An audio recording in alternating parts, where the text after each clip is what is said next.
Hi, I'm Chris, and today we're going to do a how-to video on how to do an oil change on a 2000 GMC Sierra. This oil change is going to be much like other cars. Most of them are done pretty much the exact same. You'll just need different tools to do them on different cars. And some of the placements of the oil pan and the oil filter in location to your car may be different than mine.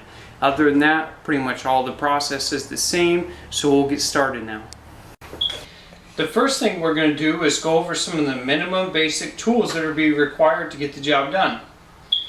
We're going to start off with the tools, and my first recommendation to you would be to get some good gloves, some good rubber gloves. If you get some rubber gloves, it should help you with your grip on the items after you get oil on them. Also, make sure that they go up your arm. I just went to the local Walmart and picked up some dishwashing gloves. So that's what these are, and they were only a couple dollars to pick them up, but they go all the way up the arm, which really helps when you initially pull that plug and do the oil filter. So when it's dripping down your arm, you have a little bit of time to catch it so it doesn't burn you. Your next thing that you're going to need will be some sockets and some wrenches. Okay, it is preferred that you have a breaker bar available because your oil plug may become stuck after use, after heating and cooling. So you'll want some wrenches with hopefully a breaker bar. Next thing you'll want is an oil filter wrench. Most of these are designed to clamp on as you pull it taut, and that's what you're going to use to help get your oil filter loose. Your next thing is going to be a torque wrench, because whenever you put your oil plug back in, you want it to be torqued back to specification. If you do it too tight, then it's not going to come back out, and if you do it too loose, then you may have an oil leak. Some other recommendations for tools that might make the job easier. Other than you will need an oil pan to catch some of the oil, but this is a specific oil pan where I can pull the plug right here on the top and it all just drains into it. It does have a cap, so I can dump it whenever it's needed. I can take it to the local shop, but I can also store it whenever it's not needed. So that is opposed to this particular kit here. Now this kit is available at your local AutoZone or whatnot. They usually sell everything that's seen here in the kit, and it's about $30 to include a big 5-quart gallon of, or 5-quart oil. So my truck takes 6 quarts, so I had to get the 5 quarts plus another one in addition to that, and it comes with the oil filter, with an oil funnel, some hand cleaner, shop towels, and an oil pan.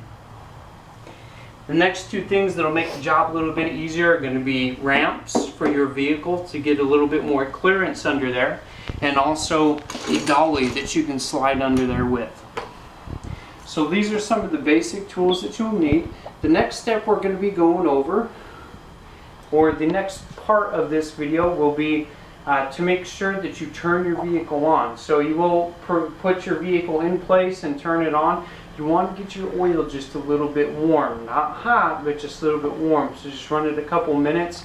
This is going to allow the oil to flow more freely and to drain quicker. So you just get a little bit warm, turn it off. The next step after that will be to get under there and take off both your oil filter and your oil plug. Okay, so we're doing a real quick orientation of underneath the truck. So we're looking forward. As we rotate back around, then you're going to see this block right here. It sits right behind that pan. And the first thing we're looking at right now, this is the oil filter, and you'll need an oil filter wrench to get this off. The next thing we're going to be looking at is it's on this, and then you see this other nut that's right here. That's going to be your actual oil plug. A lot of time, if somebody else has already done an oil change on your vehicle, they'll have colored paint on it. Hopefully you can see that there. So it'll have some colored paint on it, and that should be a good indication of what your oil plug is. So those are two things we're looking at here. Do also make sure, huge precaution, that if you did warm up your vehicle to get the oil moving a little bit more freely, that a lot of things under here are going to be hot. So you have your exhaust that's on either side. So do make sure that if you're wearing gloves, hopefully they're nice and thick enough to help protect you from the heat of the oil as it comes out, and then of other objects as you're down here. And just do be mindful of everything that you touch down here, because something may be warm. First step we're going to do here, what I always like to start off with, is going to be your oil plug. So it's what we're looking at right here. Now I have an open end wrench right here, and we're going to use that to start getting it going. So if this is in here nice and hard, then we will need to be using a breaker bar, and usually have that with the socket set. So we're going to go ahead and start cranking it. And mine was a little bit loose. I had kind of loosened it up just a little bit before. Then after you get to a certain point, do make sure that your oil pan is centered right underneath it, and then you can hand twist it the rest of the way off. So do be prepared for some oil to start coming out. Now it should have some oil pressure behind it, and it'll kind of arc here to begin with.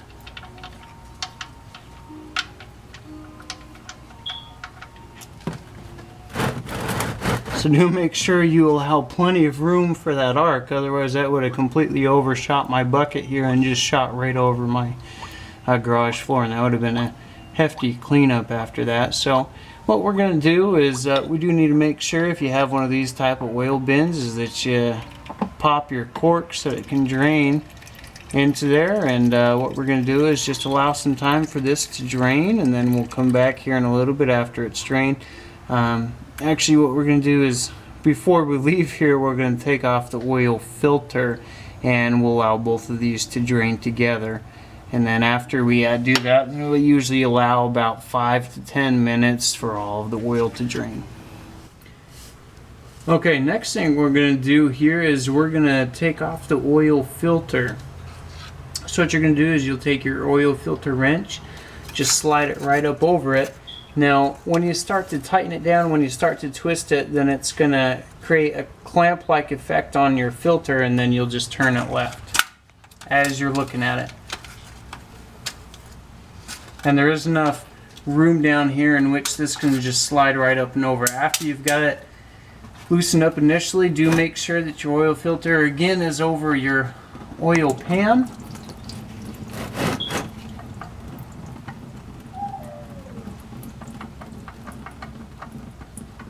And then you can hand loosen it the rest of the way off.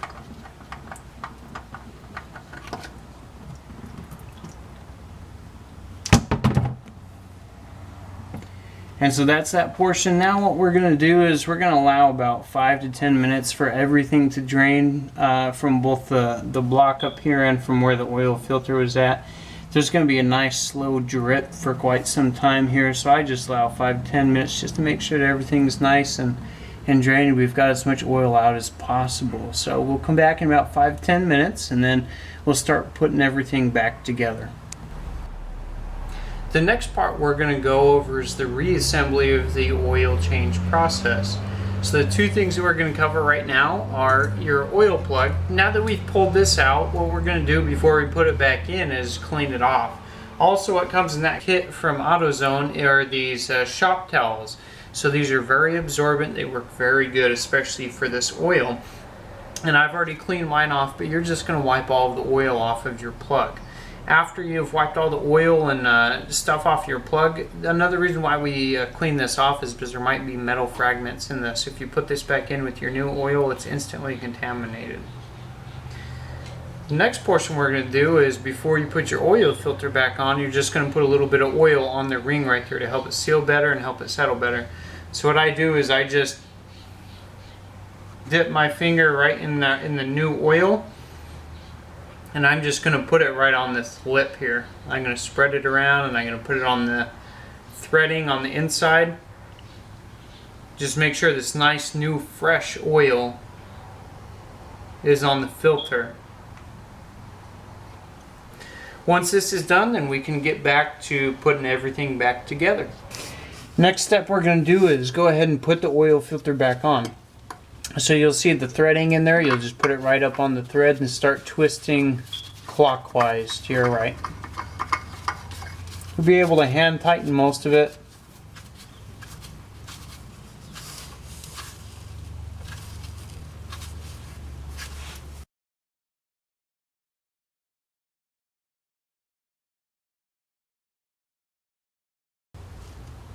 The next thing we're going to do is put our oil plug back in place. So the first thing we'll do is just wipe off the area here of any leftover oil.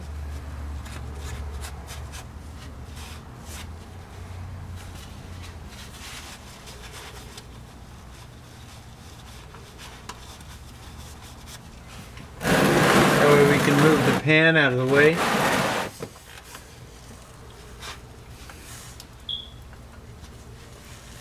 And then we'll install the plug again. So you can just put that right back in there. And you'll hand tighten it as much as possible.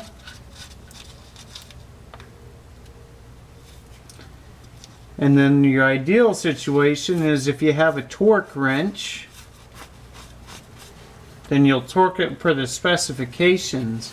If you don't have a torque wrench, then you'll just want to tighten it not too much. If you do it too tight, then you're not going to be able to get it out again, and you will need a breaker bar next time you do it. And you can also risk threading your screws or cross threading them. So what you'll do is just, if you can, find a good torque wrench and then just put your socket onto it that's the right size. And for this 2000 GMC Sierra, the torque specifications for this is 18, so we already have that set. That's down here on the handles where you set that, and then you lock into place. So what you'll do is you'll tighten this, and you just keep on tightening it until you hear a click, as you should have heard right there. We'll do it one more time. So you should hear that click. As soon as you've hit that click, then you've met the torque specifications and you can take it off. And that's the last thing that you'll do for there. Now that we have the oil filter back on and our oil plug is back in, then we'll go up to the top side of the engine and we can start replacing the motor oil. Next thing we're going to do is we're just going to do an orientation of the engine area and show where we're going to start pouring the oil. So we're going to look here on the passenger side, or the left side as you're looking at the vehicle, and you're going to see the engine oil C owner's manual. So it does give you the type that they prefer to put in there. So you just take your cap off. I've already loosened that. So you just take the cap off, and then you'll get, if you got that kit from AutoZone, then you'll have an oil funnel. So after you put your funnel in, then you're going to go ahead and pour your oil. Now what you're going to do is, I have the 5.3 liter engine here, so I'm going to put in there the proper amount of oil. So I'm just going to go ahead and pour that now. Now after I'm done pouring the oil, then I'm going to run the engine for about a minute to let it settle, to let it start circulating through. I'm not going to let it run any longer than that to begin with, because what I want to do at that point is I want to get back underneath the truck and I want to make sure that there's no oil leaks. So at that point I would check the oil plug and make sure that the oil plug doesn't have any leaks, make sure it was tight enough on there, and I'm also going to check the oil filter and make sure that was on there tight enough as well. So we just do want to check for the oil leaks under there. After you've checked for your oil leaks, make sure that there aren't any under there, then you can go ahead, and that pretty much concludes the session for this. You'll just make sure that all your caps are back on, that you have enough oil in there. Check your gauges. Now in order to reset your oil gauge on the truck in the service center, what you're going to have to do is set your truck to the run mode, not turn it on, but just to the run mode. And what you'll do is hit the gas pedal, just press and depress the pedal 3 times while it's in that run mode. And what you should see at that time is you should see the message center blink 5 times. That'll tell you that it is getting ready to reset it, and you should be good to go from there. If you have any questions, please let me know. That concludes what this portion is. If you need any videos of any other steps in here, or orientations, pictures, anything, go ahead and let me know. You can check out this and other information at the website DIYwithchris.com, where you're going to find a lot of housing stuff, but you'll also find automotive work on there, and everything else is I updated as well. Another site you can check out for DIY stuff is DIY Home Projects for everyhomeowner.com. So the links will be down below. Just check them out. Thank you.